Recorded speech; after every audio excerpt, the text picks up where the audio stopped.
So one of my passions, aside from trying to obsessively think about how I think and how people's minds work, is jiu-jitsu, Brazilian Jiu Jitsu, to be specific.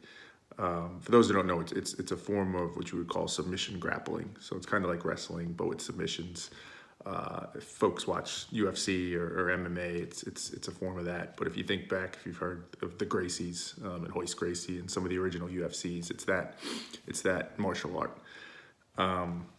And you know, as is probably true for anything, when you do something, because of the way our minds work and we like to connect dots and make connections and all that, there's lots of parallels I see between jiu-jitsu and this thinking better journey that I'm on. And I'm realistic enough to understand that if I was into knitting or painting or ballroom dancing or whatever else it might be, I'd probably draw parallels from that. But I don't think that's relevant. I think the point is how you use these different things to learn and unlock things you might not have if you just were focused on one thing. Kind of that diversity of thought that it brings. And one of the things that's beautiful and amazing about jiu-jitsu is when you first start doing it, and I've only been doing it for about a year and a half, so I'm still relatively new. When you really first start doing it, it can feel overwhelming. It can feel infinite, because in many ways it is. There's so many different variations of moves and things you could do and scenarios that can play out that it feels like, sure, you can learn techniques and you can, excuse me, learn different things, but it's infinite. There's an unlimited number of things and how it can play out and all that. As with most things, though, as you learn more about it, one of the things you start to get to with jiu-jitsu is that it starts to get a little bit simpler. At least the way you see it, it becomes more into focus, and you start to see that, you know, although there are an infinite number of different, you know, things that could play out, there are patterns to it. And there are certain scenarios and ways people react in different scenarios that become predictable. And that's when you start to get good at it, when you start to identify those things. And what often the best jiu-jitsu practitioners do is they have an understanding of those patterns and some of those things.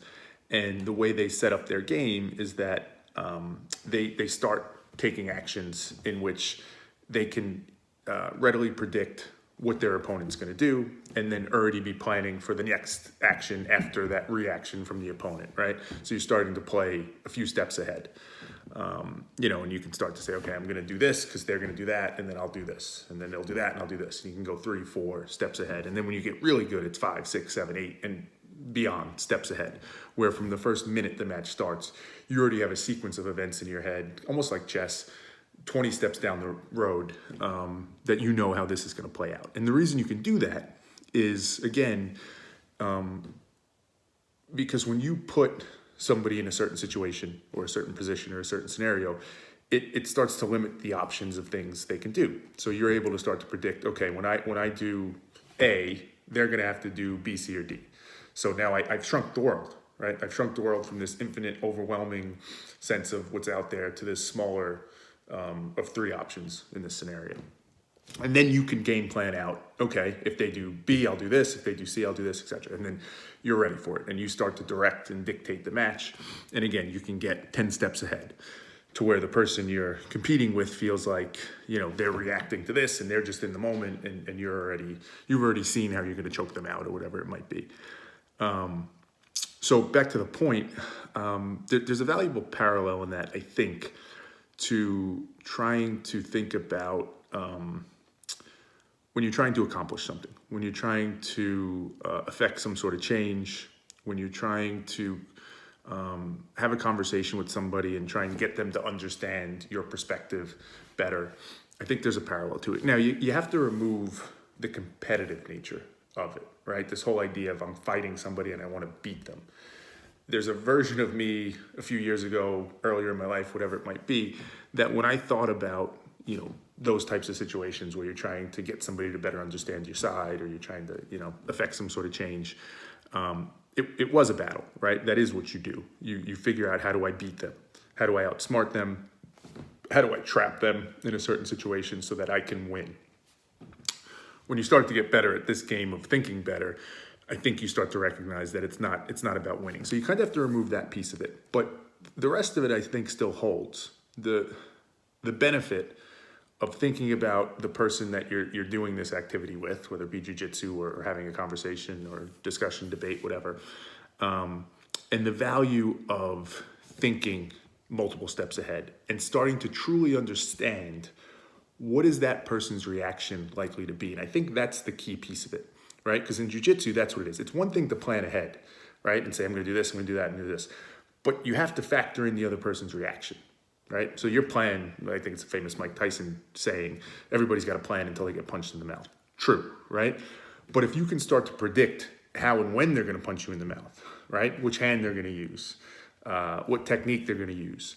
Well, now you're way more prepared, right? And now you can kind of handle that. And I think it's true here too. So the value, I think, or the parallel again, the thing to take away is the importance of game planning that out and thinking through, what do I expect the reaction of the other person to be at a first level, at a second level, at a third, at a fourth, at a fifth level? How is this all going to play out? What's the sequence of events that I see? Now, you're never going to predict it exactly right? The world is imperfect. There's going to be variables that come into it. This person may know something or do something that you didn't expect. But to the best you can, you want to kind of strategize and plan out what you think will happen to give yourself the best chance of success. Like we always talk about, what's your objective? In jiu-jitsu, it's winning. In this type of situation, it's usually trying to get to a greater good, some objective truth, something that brings the change about that you're looking for, or just have a better connection with that person. Well, if that's what you're trying to do, then when you make a statement, when you throw data at them, when you make an argument, whatever it is, it's not enough to just think, well, I'm making a good argument or I have good data, so I'm going to put it out there and that should be good. That should help me, right? And then I'll see how they react, and then I'll react to that, and I'll go from there, right? If you did that in jiu-jitsu, if you said, all right, I'm going to try for an arm bar, and then we'll see where that goes, and they countered it, and they did something, all right, now I got to kind of gather myself and see where I go from there. That's way less effective than if you in jiu-jitsu terms, right, you put them in a certain position, and you get to side control. And then from side control, you fake like you're going to go for a certain choke, and they'll turn, and once they turn, their arm's going to come up, and you can grab their arm, and you could, arm bar them. It's the same principle. Right? You need to be thinking those steps ahead. When are they going to turn? When's their arm going to come up? Same thing in these conversations. What's their reaction going to be to me showing them this data that refutes their belief? Right? Do I expect that they're going to take that well, or they're not going to take it well? Right? Am I taking actions that are rational towards the objective I'm trying to achieve? And to really answer that question, you have to think about what the other side's reaction is going to be. Again, at the first level, second level, third level, because I see it too many times, particularly now with everything that's going on in the world, where people feel so confident and so sure that they have a good point to be made, or that what they think or what they think about this topic or this data set or whatever it is, it's so clear to them, the value of it. But they're not thinking about, well, what's the value to my audience? How are they going to react to it? Because if I want them to absorb this, if I want them to take this in and affect some sort of change or give them better perspective, I need to make sure that they actually hear it and digest it and internalize it. And to do that, I need to understand how they're going to react to it. Because then I could position it the right way. I can communicate it the right way. I could message it. I could prime them in a certain way so that they're most likely to hear it.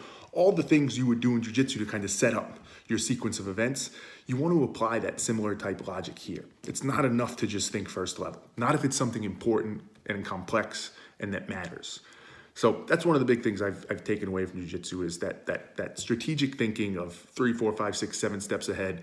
But really, again, the key being understanding what your opponent's reaction is going to be for each of those steps, or what the set of reactions might be. And that's where I'll close with this.